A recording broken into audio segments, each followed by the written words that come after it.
Halo guys, welcome to my YouTube channel. Video ini ditujukan untuk memenuhi tugas kuliah saya MPPL 2020. Please enjoy the video dan jangan lupa subscribe. Bye. Assalamualaikum warahmatullahi wabarakatuh. Selamat pagi, siang, ataupun malam untuk teman-teman semua. Perkenalkan, saya Alvinanda Prianto dari jurusan Ilmu Kelautan Angkatan 2018, Fakultas Perikanan dan Ilmu Kelautan, Universitas Diponegoro, Semarang. Kali ini akan menjelaskan sedikit tentang proposal penelitian saya, yaitu tentang dampak perkembangan ekowisata mangrove terhadap kondisi sosial ekonomi masyarakat Tapak di Semarang. Nah, kita awali dengan suatu pendahuluan. Bisa kalian lihat pada gambar. Nah, setelah melihat gambar tadi, apa sih yang ada dalam benak pikiran teman-teman? Pasti hutan atau mangrove. Sebenarnya, suatu kesatuan tersebut adalah suatu yang dinamakan dengan ekosistem. Nah, ekosistem sendiri adalah suatu sistem ekologi yang terbentuk oleh hubungan timbal balik tak terpisahkan antara makhluk hidup dengan lingkungannya.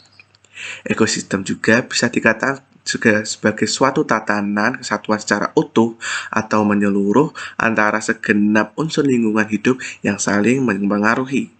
Jadi suatu ekosistem pasti ada yang namanya tentang timbal balik. Nah, kali ini ekosistem yang akan kita bahas yaitu adalah tentang ekosistem mangrove. Nah, di benak pikiran teman-teman pasti ada salah satunya kalau ketika mendengar tentang ekosistem mangrove atau hutan bakau, yaitu pasti tentang apa sih fungsinya, sumber daya alam apa aja yang ada, terus pemanfaatannya sebagai apa. Nah, kita bahas satu persatu. Yang pertama adalah fungsi. Fungsi hutan mangrove antara lain dapat digunakan untuk melindungi kestabilan garis pantai, melindungi pantai dari abrasi, menahan sedimen, kawasan penyangga proses intrusi, penghasilan oksigen dan penyerap karbon dioksida, pengolah limbah, nursery ground, kawasan wisata, maupun sebagai kawasan pendidikan. Yang kedua ada SDA. Apa sih SDA yang ada dalam hutan mangrove? Yang pertama ada plasma nutfah. Yang kedua ada bisa sebagai bahan baku industri kertas maupun penghasil kayu. Yang ketiga ada pemanfaatan. Pemanfaatan dari hutan mangrove sendiri ada bermacam-macam, antara lain sebagai pemanfaatan di bidang ekologi, ekonomi, maupun di ekowisata. Nah, kemudian bagaimana jika kita memadukan suatu ekosistem mangrove sebagai objek wisata yang kita sebut sebagai ekowisata? Menurut Mulyadi et al. 2010, ekowisata sendiri adalah suatu bentuk wisata yang bertanggung jawab terhadap kelestarian area yang masih alami atau natural area, memberi manfaat secara ekonomi dan mempertahankan keutuhan budaya bagi masyarakat setempat. Jadi, ekowisata ini merupakan suatu bentuk wisata yang dijadikan dari suatu ekosistem. Nah, kali ini bahasannya adalah tentang hutan mangrove atau hutan bakau. Jadi, ekowisata adalah wisata yang kita buat atau kita bangun dalam suatu ekosistem mangrove dengan melestarikan hal-hal alam yang ada. Nah, manfaat dari ekowisata itu apa aja sih? Yang pertama ada konservasi, bisa sebagai pendapatan daerah, edukasi, dan ekonomi masyarakat. Dalam buku tua pada tahun 2011, konservasi ekowisata pada dasarnya memperhatikan beberapa tanaman dan lingkungan yang sudah terancam punah. Flora dan fauna yang sudah mendekati langka akan diperhatikan sebagai ekowisata dan dipelihara secara baik agar terjaga kelestariannya. Sebagai pemanfaatannya, salah satunya seperti hal yang sudah saya sebutkan. Lanjut.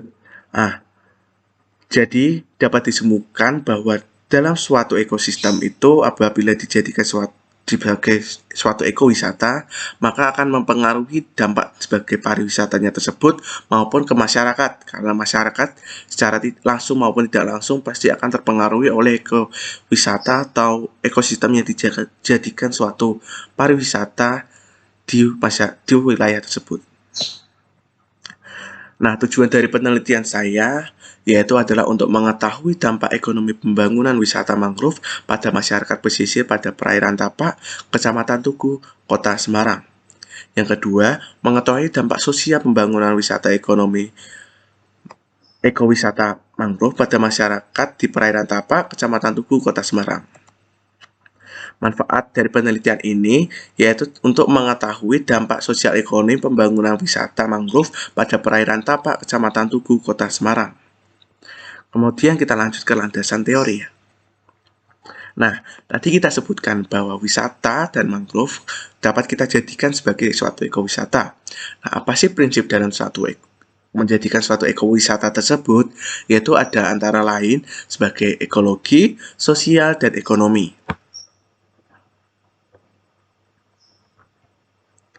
Ekowisata, menurut Damanik dan Weber tahun 2006, menitikberatkan pada 3 hal utama, yaitu keberlangsungan alam atau ekologi, memberi manfaat ekonomi, dan secara psikologi dapat diterima dalam kehidupan sosial masyarakat.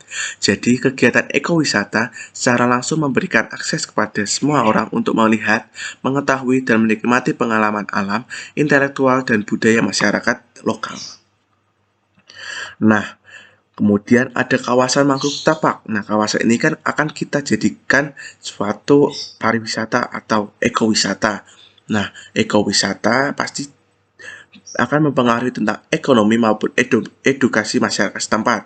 Nah, pada kawasan mangrove Tapak ini secara tidak langsung dapat kita lihat pada gambar sudah dijadikan sebagai ekowisata.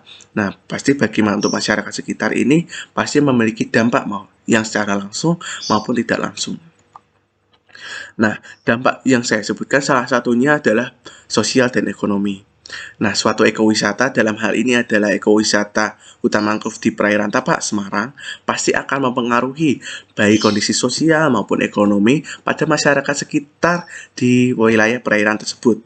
Nah, oleh hal itu, penelitian ini akan penting untuk dilakukan karena kita dapat melihat dan meninjau kondisi sosial ekonomi pada masyarakat tersebut apakah berkembang ataukah justru menurun. Nah, materi dan metode yang akan saya gunakan yaitu waktu dan tempat. Tempatnya adalah di kawasan mangrove perairan Tapak, Kecamatan Tugu, Kota Semarang. Waktunya penelitian ini dapat dilaksanakan kurang lebih 15 hari. Alat dan bahan yang akan saya gunakan, yang pertama ada kamera sebagai dokumentasi, laptop sebagai alat untuk analisis data, dan data sebagai sumber untuk menjadikan bahan dasar atau acuan. Kemudian metode yang dapat saya lakukan untuk melihat kondisi dampak sosial ekonomi yaitu yang pertama ada observasi, pengambilan data, analisis data, dan penyusunan laporan. Observasi dengan meninjau medan pengamatan atau lingkungan yang data ingin saya ambil. Kemudian pengambilan data itu dengan diperoleh data primer hasil pengamatan langsung, dapat juga dengan data sekunder yaitu data yang dapat diambil dari instansi setempat. Yang ketiga, analisis data. Analisis data yang akan saya gunakan menggunakan metode kualitatif dan SWOT. Kemudian penyusunan laporan atau penyusunan hasil itu menyusun data dari informasi yang saya dapat untuk dijadikan sebagai suatu hasil. Sekian dari saya. Ini ada beberapa referensi yang saya gunakan. Yang pertama ada Aryunda, yang kedua ada Damanik dan Weber, ketiga ada Mulyadi et al, yang keempat ada Tanaya, Tuo, dan sebagainya. Nah, kemudian ada dosen pembimbing yang saya harapkan untuk membimbing saya dalam penelitian ini. Yang pertama ada Bapak Dr. Rudi Pribadi. Beliau adalah lulusan Universitas Jenderal Sudirman S1 dan S3 di University of Stirling, Scotland di UK. Beliau sudah memiliki beberapa jurnal yang dipublikasikan yang menurut saya itu berpengaruh dan cocok dengan tema penelitian saya. Alasannya, beliau merupakan salah satu dosen ilmu kelautan FBK Universitas Diponegoro yang aktif dalam publikasi ekologi mangrove, botani laut, penginderaan jarak jauh, dan konservasi lingkungan pesisir. Secara tidak langsung mengenalai penelitian yang kelak akan saya kerjakan dengan bimbingan beliau dengan topik yang sejalur, saya berharap dapat terbantu ke depannya supaya dapat selesai dengan tepat waktunya. Yang kedua ada Insinyur Ria Azizah Nuraini, MSI. Beliau juga sudah beberapa menerbitkan jurnal atau publikasi jurnal. Riwayat pendidikan beliau yaitu S1 di Universitas Diponegoro, S2 di Institut Pertanian Bogor. Alasan saya, beliau merupakan salah satu dosen ilmu kelautan FBK di Undip yang aktif dalam publikasi ekologi mangrove, sosial masyarakat, konservasi lingkungan pesisir baik masyarakat atau alamnya. Secara tidak langsung, mengenai penelitian yang kelak akan saya kerjakan dengan bimbingan beliau, dengan topik yang sejalur, saya berharap dapat terbantu ke depannya supaya dapat selesai dengan tepat waktunya. Sekian dari saya, apabila banyak kekurangan saya mohon maaf. Sedikit pesan dari saya yaitu tentang Let's care about tourism and sociality. Dari saya, Avinanda Aprianto. Terima kasih telah mendengarkan.